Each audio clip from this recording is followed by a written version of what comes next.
Hello, True Relievers. We are back. This is Jake with Comic Relief. Sorry I'm not hitting you guys with a video this time where you can see my beautiful face, but I decided, you know what? Fuck it. I'm going to torture myself with this editing process. I'm here with that guy you know from our Twitter handler, Vega. Say hello. Oh, what's going on, True Relievers? How are we doing?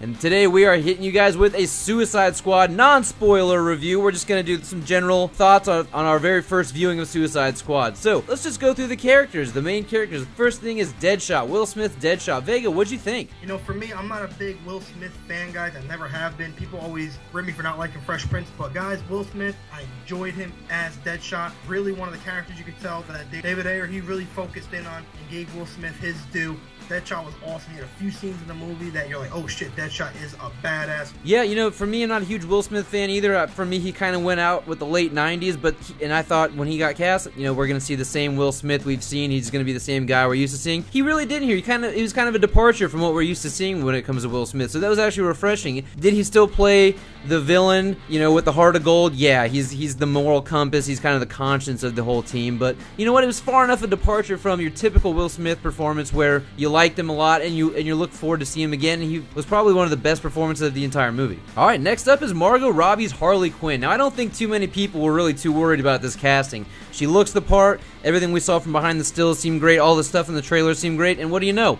She did it. She did a great job. She pulled out a great performance. I mean, this is basically the closest thing you can imagine to seeing the Harley Quinn from that animated Batman series come to life. She did a great job, and man, did she look good doing it. Everyone just was like, you know what, she has to be Harley Quinn. She looks like her. She could probably kill the part, and guess what she did?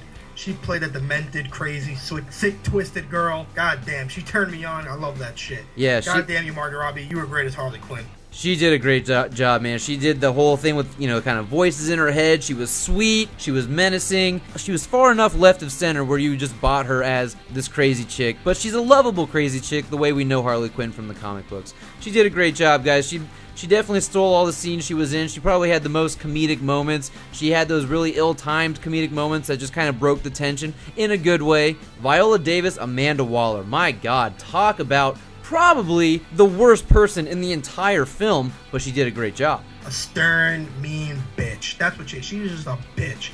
She is unbelievable. She's just an asshole cat. Gives no fucks about anyone but herself and making sure her job is done right and no one knows about anything. Viola Davis, what a casting. Can't wait to see her, and hopefully in future movies. Oh yeah, I mean, we're definitely going to see her return. I'm positive about that. She's probably the worst villain in this whole movie, and it's kind of fun to think about the kind of commentary that really comes with that, thinking that she works for the government, but she puts this whole Suicide Squad team together, and it's really, she's looking out for number one. She's really not looking out for anybody else. She does a great job, probably the best performance of the entire movie, and she's also probably the most comic book accurate of all of the characters from Suicide Squad. Oh, I loved her. She's one of the reasons I'd probably go and see it again.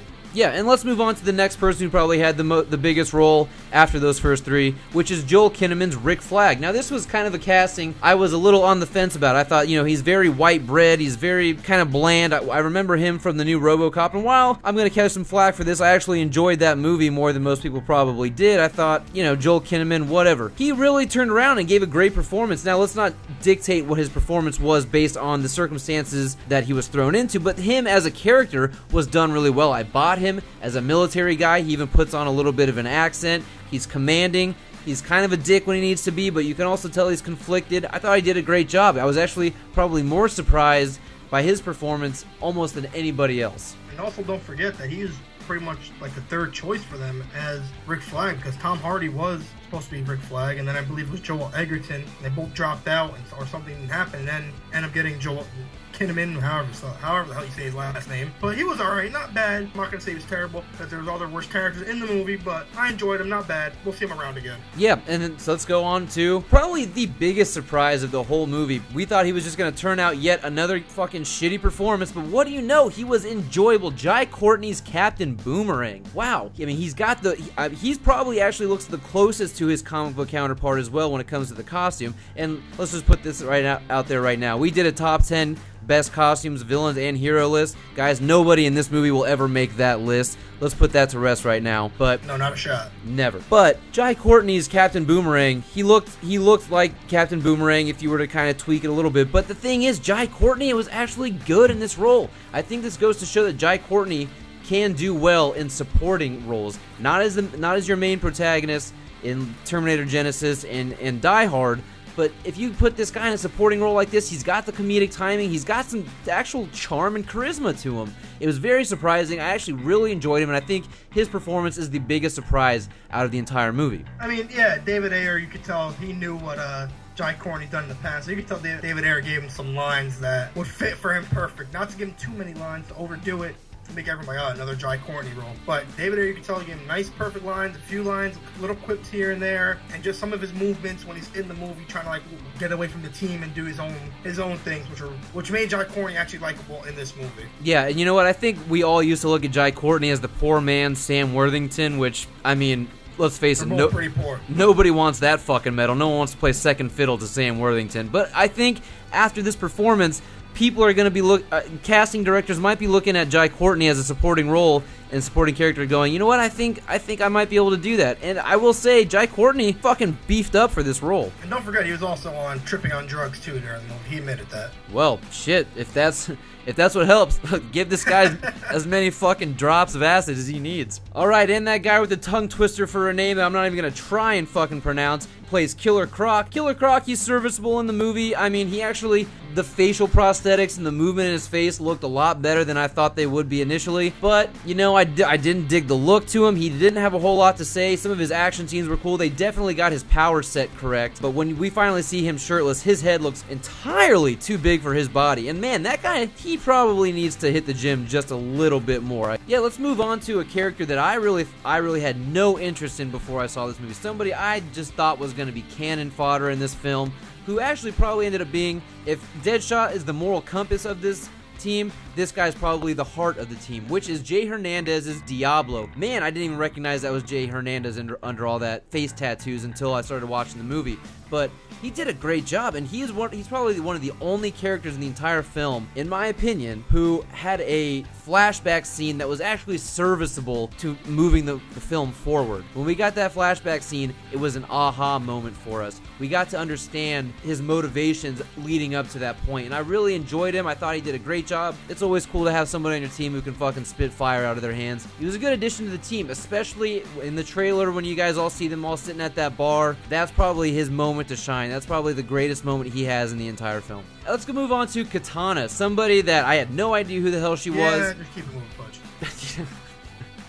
Alright, let's move on to Enchantress. Cara Delevingne's Enchantress. What a weird fucking take on this character. My God. I don't know what happened here. She seemed like she was in a completely different movie altogether. David Ayer did a great job working with these actors, other than Cara Delevingne. Now, we all know that behind the scenes of most of her movies, she's kind of a hothead. She's kind of one of those people that she's ready to fly off the wall. I don't know if David Ayer was just afraid to get too close to her, but... Yeah, I just didn't understand her in this movie at all. And when you guys see the movie, she does some stuff that you're just sitting there scratching your head and just don't understand at all. But, about Katana, guys, she was just pretty much useless. That's why I skipped her. Back to Enchantress. She was basically just a tool in the film. She wasn't even really a character. But Enchantress, she's just weird. I mean, she's not bad to look at, that's for sure. I mean, Cara Delevingne is no fucking uggo, but her character was just so weird, and it felt like her character and the tone of her character did not mesh with the rest of the movie.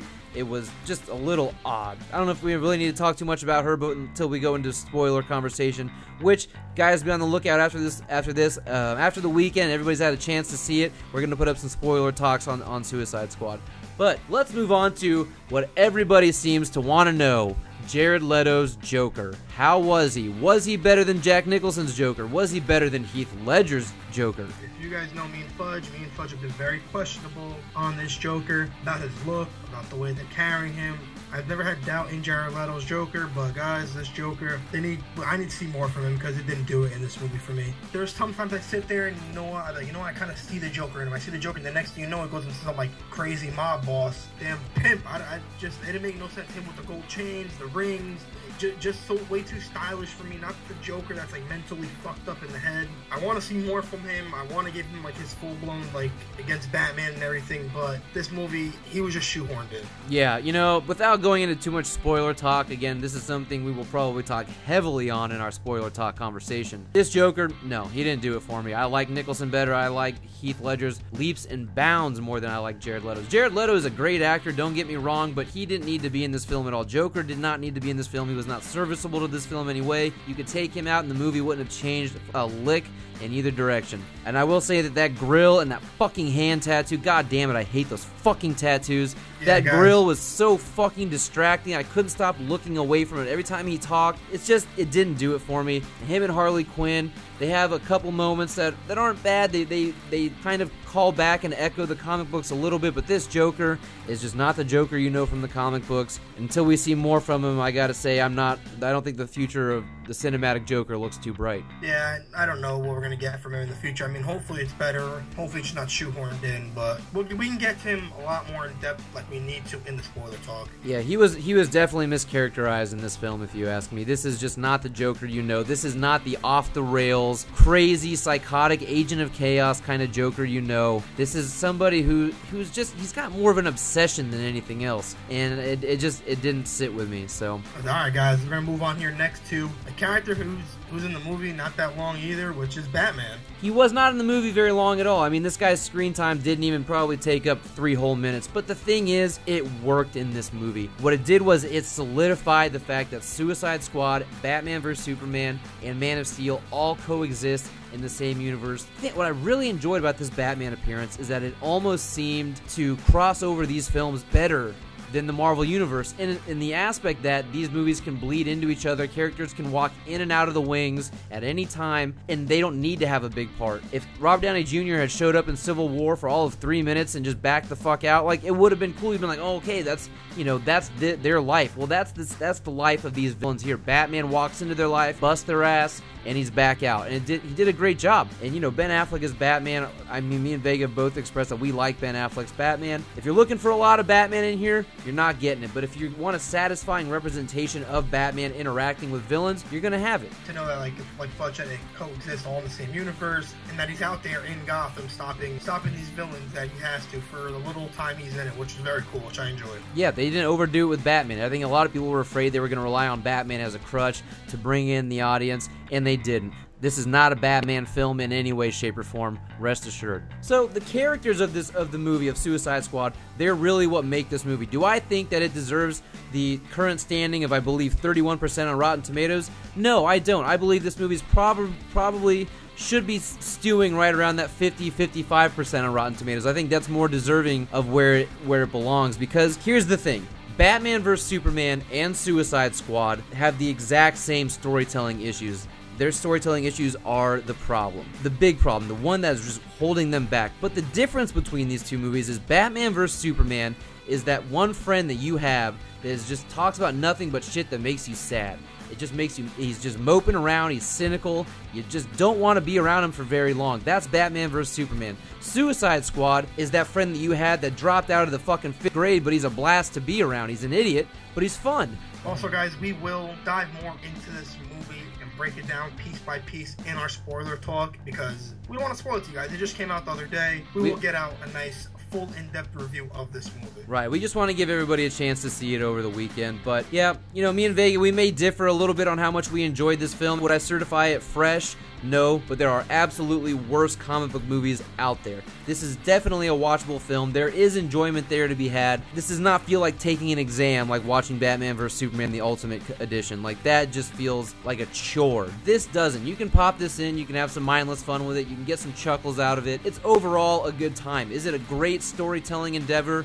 No. But, you know what? I think you turn your brain off, you have a good time with it, you get some laughs, you have some characters that you truly learn to care about. Is this the villain version of Guardians of the Galaxy? No. David Ayer had a big job here. There's a lot of spinning plates in this movie, and there's a whole talk about things that are happening behind the scenes with the editing and, Warner Brothers interference. We can talk more about that later, but there's definitely evidence to support that idea.